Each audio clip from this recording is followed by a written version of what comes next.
Chapter 13. In a Loudmouth, New York Jew way, Josh is Axe from LA, who graduated Columbia University, no dummy, who also played volleyball for them, was the one responsible for planting the dream of him becoming a big deal writer success one day, even using expressions like him becoming the voice of his generation. Before Lena Dunham uttered the exact line on her hit HBO series Girls, stripping the sentiment of any cool, inspirational, empowered, titillating lift it once offered, Joshua was very fond of his ex-girlfriend Erica because she saw a real special creative spark in him to be exploited for all it was worth.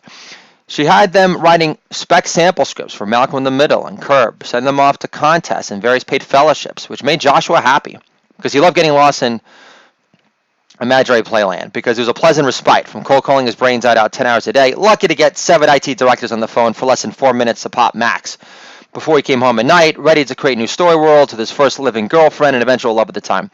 Back then, the feedback he received from the lit agent Erica worked as an assistant for was that the writing as a whole veered more towards dramatic than comedic, explaining the Star Wars themed costume party scene that they created where Brenda gets molested by her stepdad in a 6 feet under spec script they wrote together.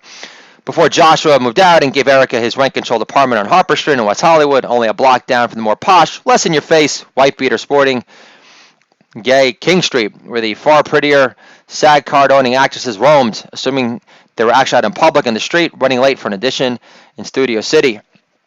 Erica was smart, fierce, and funny. Joshua respected her opinion plenty. Erica's favorite book was The Invisible Man, and Joshua liked all her friends. None of them were pretentious, mousy, East Coast chicken heads, or frumpy, ragged, manly-sounding, bone-dry, colorless, prickly, blah-breath bores either, despite all of them coming from money, mostly attending a ritzy private Catholic school on Sunset Boulevard. Erica went to the prom in high school by herself, which wasn't too different from Joshua. Joshua would joke in his act.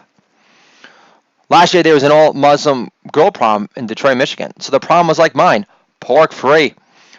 While I continued to fight the urge to cry under my sheets from dusk till dawn. Erica graduated Columbia University and played volleyball for them also, which was really badass in Joshua's book.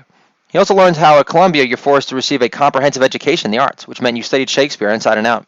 Joshua, on the other hand, never got Shakespeare in high school, although he learned enough to know his English father-in-law calling the Hugh Grant character in the movie Paddington a Shylock wasn't kosher, despite his claims of compulsory clarification in front of his 3 kids, after Joshua went off on his father-in-law at the time without breaking his enraged-tinged rhythm one bit. Matilda, Shylock is what anti-Semites call Jews because we control the Federal Reserve and all the banks in the South Pole, too.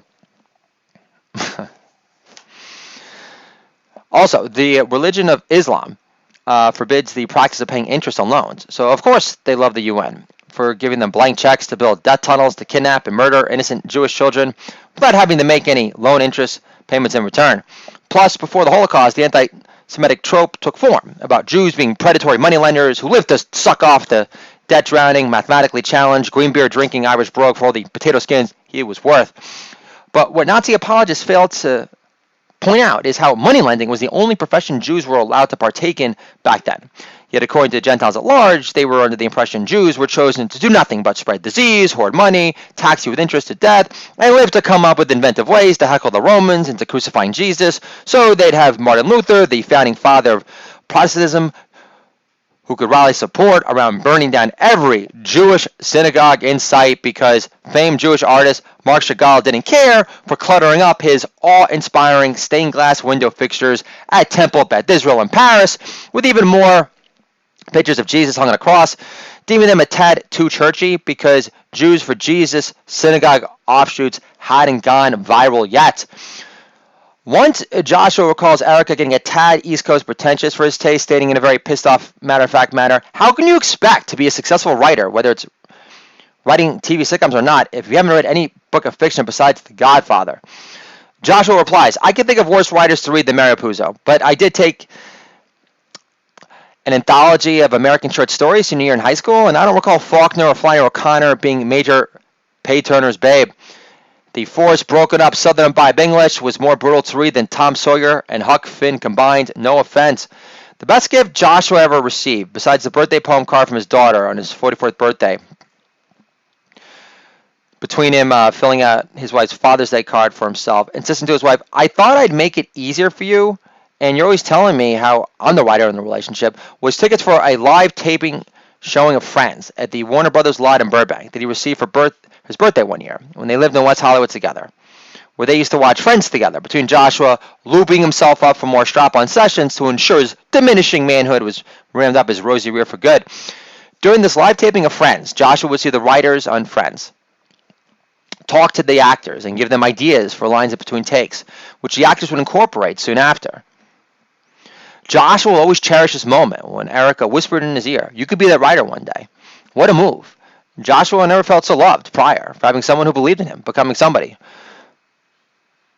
more than just a schmuck in a headset. But many would argue this sudden feeling of entitlement became a recurring career-hampering problem for Joshua. Joshua recalls Erica watching him source one day, spending entire weekends reading newspapers and business journals, sorting through resumes and references, trying to put together a new list of IT managers and decision makers to cold call the following week, resuming his non-stop, non-builder existence grind again. And she says, "I wish you didn't have to waste your time doing all this sourcing. You're a writer. Never forget that."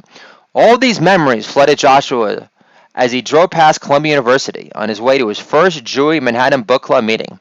Prepared to do more than just impress the pool of Jewish godmother candidates with his emotive prowess about the vastly underrated, gaggy, chewy Cab Franc grape, normally used as a blending grape in France for Bordeaux red wines, which he take over a burnt soil-drenched Malbec or an excessively dehydrating Zinfandel in a New York minute.